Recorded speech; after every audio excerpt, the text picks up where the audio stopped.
Alright, so this is handicapping the Preakness Stakes 2009 Part 2. Flying Private with Dwayne Lucas. This was a $700,000 Fugasachi Pegasus colt. So some high expectations have not been lived up to at all. Could have won Lane's End at a big price. I don't see too much I like about the horse. Ran even in the Arkansas Derby and was only beaten 6 lengths. Seems to be working good.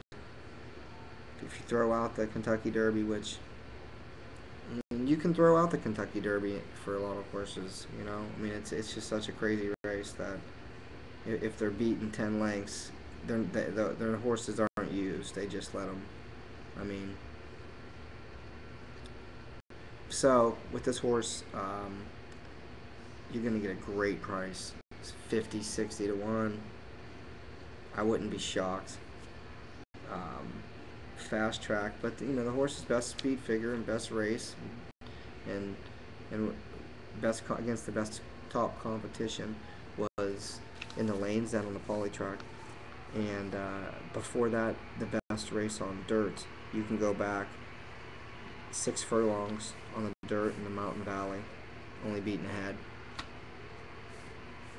And that was a fast dirt track, and ran okay in the Arkansas Derby. If you like that race a lot, then you're looking at a horse that only beaten 6 lengths. So wouldn't be shocked. Take the points.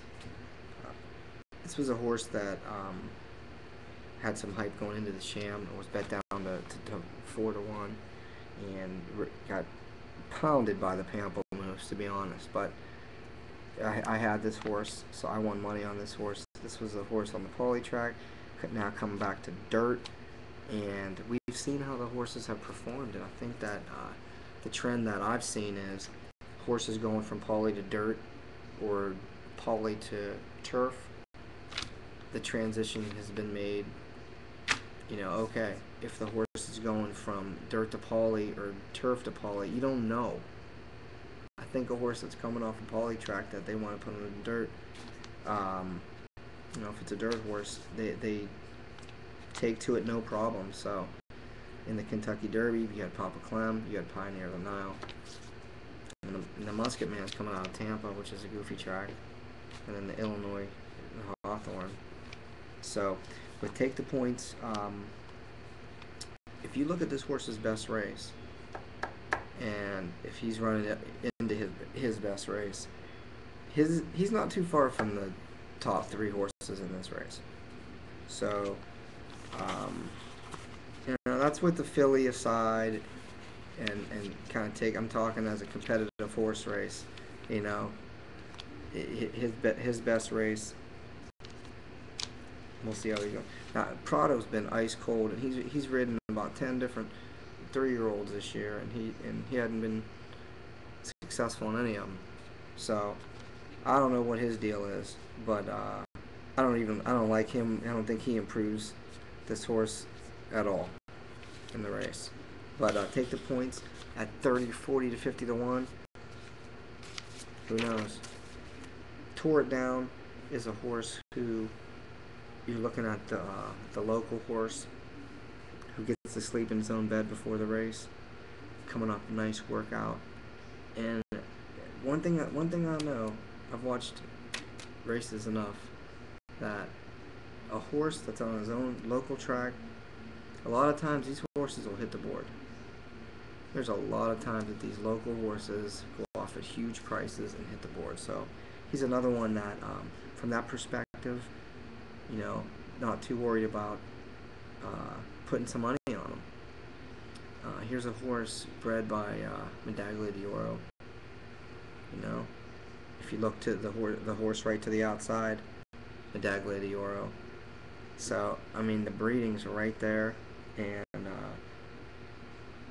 coming off an honest 3rd, where the horse weakened after holding the lead for a while there. The switch to DeSormo is a huge upgrade, and like I said, the local horses hit the board all the time. Then you come to Rachel Alexandra, and you know, I hope that she squares up with Zenyatta. I think at this point of the game, Zenyatta would bury this horse, but she has a lot of potential, and she's the fastest horse on paper coming into the race. Now, from a gambling standpoint, the horse is going to be bet heavily. She's been pounding small fields of fillies, and she has one race at 1.125 miles.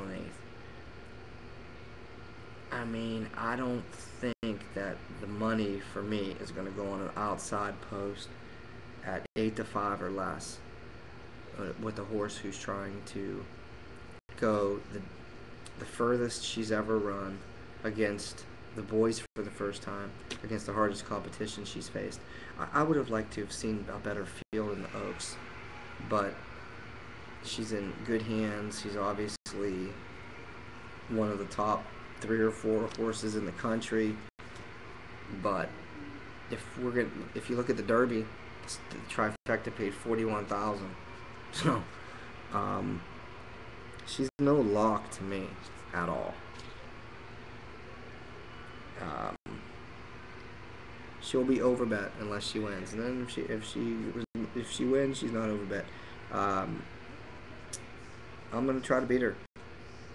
She does get some weight. She gets 5 pounds, but that outside post with her early speed, she's gonna have to go by the boys for the first time and get that. You know, if she gets any trouble, I mean, it's between her and Big Drama on being on the rail. It really kind of made this an interesting race. It's going to be a fair race for all the horses in the middle. That's why I like Papa Clem and Pioneer of the Nile and Musket Man. Those 3 again. And you know, we're going to pick our horses and see if we can get some betting strategies on the next show. But you know, going into it, looking at the top 4 in the last race, trying to beat the filly would be the angle I'm taking. So, good luck. Post your comments, and I'll leave them up there.